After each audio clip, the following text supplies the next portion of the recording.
Good evening, everybody. The Music Fan is back, bringing smiles to the faces, knowledge to the people, and most importantly, music to the masses. And I am back with another Are You In? And I'm really excited about this one. So let's start the timer. And today, I am talking about Polyphia's newest album entitled New Levels, New Devils. Now, for those of you who don't know who Polyphia is, they are a American instrumental rock band from Dallas, Texas. Their genres basically are some gent, some math rock, and some progressive rock / metal thrown in. Their members include Timothy Henson on guitar, Scott LePage on guitar, Clay Glober on bass guitar, and Clay Aishleman on drums. Their previous albums include Muse in 2014, which was released in 2015, and Renaissance in 2016. So this is another band that was shown to me through the Needle Drop. I think I may have seen one of their albums before, but never listened to it. I remember listening to a couple of progressive albums, and on the recommended stuff, I believe I saw a thing for Renaissance because it looks really, really familiar to me, but I've never checked it out. But after hearing the idea of this band, I was really excited to listen to it. It piqued my curiosity. Another band kind of like Animals as Leaders with a more instrumental idea and a lot of really proficient guitar work. It piqued my interest. So after diving into this album, I want to say I really, really enjoy it. I hear a lot of Animals as Leaders, but I also hear a lot of Ratatat, which is a weird mixture, if you will, but I think there's a lot more simplistic nature in the arrangements themselves, which is, I think a little bit more beneficial to this band than, say, Animals as Leaders. I really like the sound of that band, but for the life of me, I can't remember any of the melodies from that album that I listened to a couple of years back. Now that just might be because of a lot of their stuff is in a little bit more of a different time signature than Polyphia. All of their stuff seems to be in 4/4 for the most part, other than maybe a cut off of a particular chorus idea on Death Note. That would basically be the only thing that I can think of that it was not in 4/4. I think with this more simplistic nature, it gives these arrangements a lot more room to breathe and be more memorable. Now, that's not to say that they don't also kick ass and have so many awesome guitar lines that it makes your head spin. In fact, if anything, that's the draw of a lot of this album, is to hear it the first time for these really, really memorable guitar lines and then come back to it and hear everything else that you missed. I definitely want to be coming back to this album because a lot of these arrangements are just killer. Most notably to me, OD is a really, really fast-paced, eerie song with some very fast-paced staccato guitar lines, and the drum work on there is so interesting. I'll say the only downside I would have is the ender is they take everything out and it's just the drum beat and some electronic ideas, so it feels more like a DJ or a club hit rather than a guitar song. But throughout it has some killer drum work. Another one that stands out to me is Death Note, where it's this a little bit more jazzy song in the verses and this funky song on the chorus. The only thing that I don't really like about it is it's a little bit too simplistic when it comes to this post-chorus idea, but throughout it is just a awesome song to listen to. Saucy is this funky song that has some great drum fills and layering on it to make it a little bit more interesting from everything else. Goat is my favorite song on the album, builds very well, has a lot of really interesting triplet ideas. Everyone gets their turn to show off what they have, including like a bass solo and a drum solo as well.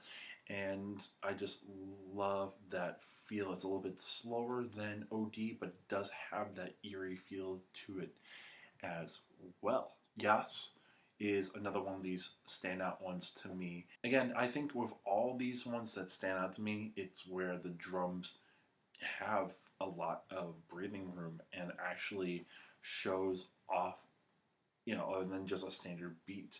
I enjoy a lot of those songs because this is by far a guitar album.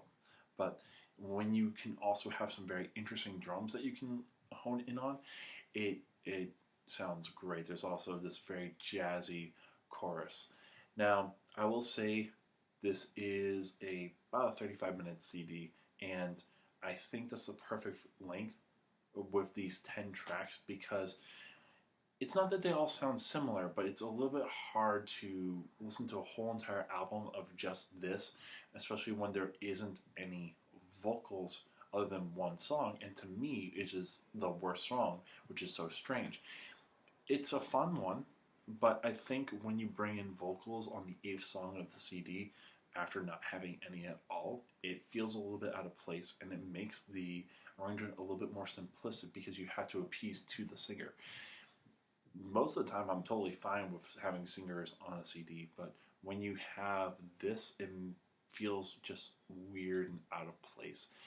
Everything else is pretty fun to listen to, whether it's these more open arrangements like Rich Kids or Drown, or even the beginning track Nasty. This is where I started feeling this rat-a-tat feel to it, where these electronics mix with the guitars and makes for something really, really interesting and fun to listen to. I think all of this, for the most part, is a lot of fun, and it does bring on some guest guitarists, whether it's Mateus Asoto, or it's Achika, or it's Mario Camarena and Eric Hansel from Chon, or if it's Yvette Young from Covette, or even Jason Richardson from Born of Osiris, All Shall Perish, and Chelsea Grin. It throws a lot of these different guitarists on there. And personally, I've never heard of any of these, but if this is how they play all the time, I would love to check them out because it's a lot of really interesting work. I will say it's hard for me to know who's playing what or whose style is whose.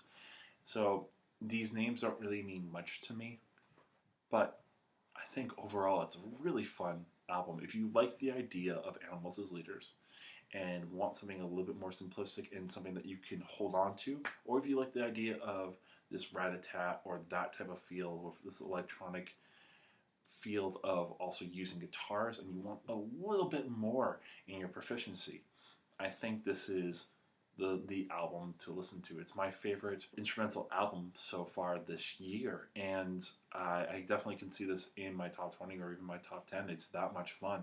I will say maybe take it one step at a time. So for me, if this isn't your usual genre, then I would say take it in chunks. For me, my personal top 5 are Goat, OD, Death Note, Saucy, and Yas. Now that is also most of the singles. If you check out the singles first and then give this whole entire album a listen, I think that might be the best way of approaching this, because listening to 10 tracks with so much in them all at once may be a problem for some people. And if there were any negatives, I would say other than that one song with the vocals, it does sometimes feel like it's a little bit too much. That's why it's great to have some of these arrangements that are a little bit more open, kind of like Death Note, kind of like Drown, kind of like Rich Kids. When you have those there, it feels a little bit more open and gives you that time to breathe and listen to what else is going on. That would probably be my only complaint, and I think they do enough well to be able to give you those times to breathe. But it's weird. When I was talking about Kneel by Mouth and thinking like I haven't really heard anything that kind of sounds like that. I'm not saying that this does, but that kind of has that vibe to it on parts where it's the electronic feel and these very rhythmic ideas, but it's a lot more color to it. And yeah, a lot of fun. I'll definitely listen to this again. I'll definitely check out the rest of their work. And I hope that you guys enjoy this one as well. And if you do, of course, give this video a like. Tell me what you like or hate about this album. Tell me about other albums from 2018 that you would like me to review. Click that button in the middle to subscribe to my channel. Click the bell to be notified about other videos that I'll be putting up. And, just keep on watching and sharing my videos. Now, later this week, I will be starting a brand new Digging Through Discography and the last one of this year. And again, like Haken, it's going to be tied in to, on the end, Are You In from this year? And actually, a little hint on this.